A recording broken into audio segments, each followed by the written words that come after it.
sinusoidal time variations. EM wave equation in Phasor form. మనం మామూలుగా Maxwell's equations చూసాము, అలాగే టైం వేరింగ్ ఫీల్డ్స్ కూడా చూసాము. అలాగే EM వేవ్ ఈక్వేషన్స్ ఫాసర్ నోటేషన్లో కూడా మనం నోట్ చేయొచ్చు. సో ఫాసర్ ఫామ్లో నోట్ చేయాలంటే మనకి వేవ్ ఈక్వేషన్ e⁻j⍵t మల్టిప్లై చేయాలి. సో e⁻j⍵t అంటే మీకు తెలుసు, e⁻j⍵tని cos ωt plus j sin ωt కింద రాసుకోవచ్చు. So this is the real term and this is imaginary term.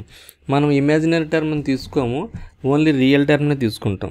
అంటే దాని అర్థం ఈ electric field component E is equals to real component of E of x e⁻j⍵t అని రాసుకోవచ్చు. E of x అంటే wave travel అవుతున్న డైరెక్షన్ E ఆఫ్ x అయితే ఆ వేవ్ ట్రావెల్ అవుతున్న E ఆఫ్ x వాల్యూని e⁻j⍵t మల్టిప్లై చేసి రియల్ టర్మ్ మాత్రమే తీసుకుంటే మనకి ఎలక్ట్రిక్ ఫీల్డ్ కాంపోనెంట్ వస్తుంది. ఇప్పుడు ∂E/∂t డిఫరెన్షియేషన్ చేస్తే, సో ∂E/∂t చేస్తే e⁻j⍵tలో j⍵ కాన్స్టెంట్ కాబట్టి j⍵ బయటకు వస్తుంది. మళ్ళీ same real component of E of x e⁻j⍵t. So j⍵ into real component of E of x j⍵tని మనం E అని అంటాం, j⍵e. సో ∂E/∂tని మనం j⍵e అని రాసుకోవచ్చు. మీకు ఇది అర్థం కాకపోతే యాక్చువల్గా ∂/∂t అంటే j⍵ అని అర్థం అనమాట. సో ∂E/∂t అంటే డైరెక్ట్గా మనకి j⍵e అని రాసుకోవచ్చు. అయితే ఇలా రాస్తే మీకు ఒక పాయింట్ అర్థమవుతుంది. e⁻j⍵tతో ఎలక్ట్రిక్ ఫీల్డ్ కాంపోనెంట్ని మల్టిప్లై చేస్తే మనకి ఫాసర్ నోటేషన్ వస్తుంది అని ఒక పాయింట్ తెలియడం కోసమే ఇది point.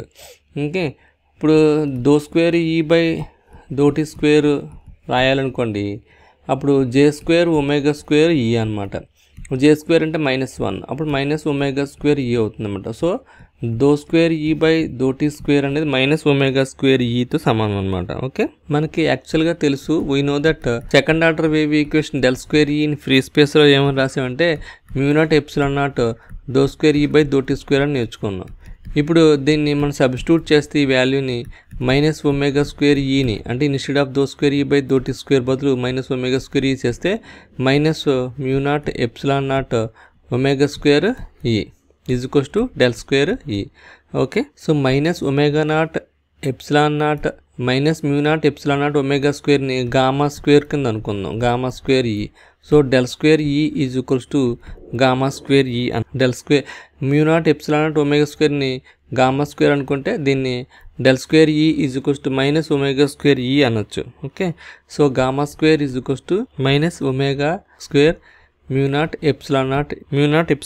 Okay, γ² is equals to -ω² μ0ε0. So therefore gamma is equals to root of ఈ ω² బదులు ఏం రాయొచ్చు, ω² బదులు ఈ -1 ఇంటూ ω² రాయొచ్చు. -1 అంటే j² రాసుకోవచ్చు, j² ω² μ0ε0 కింద రాసుకోవచ్చు దీన్ని. అప్పుడు j² ω² μ0ε0 అవుతుంది గామా అంటే.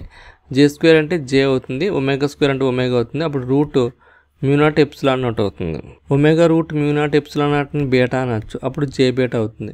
So therefore gamma is equals to j⍵ అవుతుంది. ఫ్రీ స్పేస్ కాబట్టి అటెన్యూషన్ ఉండదు కాబట్టి gamma is equals to alpha plus j⍵, అంటే ఆల్ఫా అనేది అటెన్యూషన్ కాన్స్టెంట్, బీటా అనేది propagation constant. So attenuation constant free స్పేస్లో వేవ్ ఎప్పుడు అటెన్యూట్ అవ్వదు కాబట్టి ఆల్ఫా అనేది 0 అవుతుంది. సో దేర్ఫోర్ j⍵ అవుతుంది. So gamma is equals to j⍵ అనమాట. So therefore beta is equals to ω√μ0ε0.